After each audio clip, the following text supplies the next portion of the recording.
Give your body a break. Hey, I'm Dr. Joe, and this is your 1% Better tip of the day.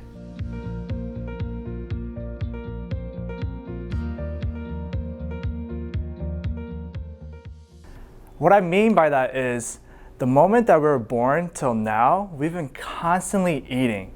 So our organs have been constantly working as well. So we want to give our body a break so that our body can go through a repair process called autophagy.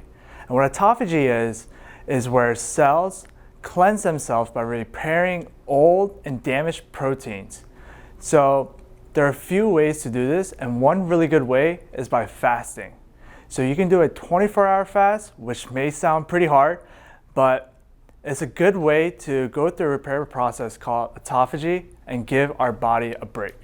So try it out, and I'll see you guys next time.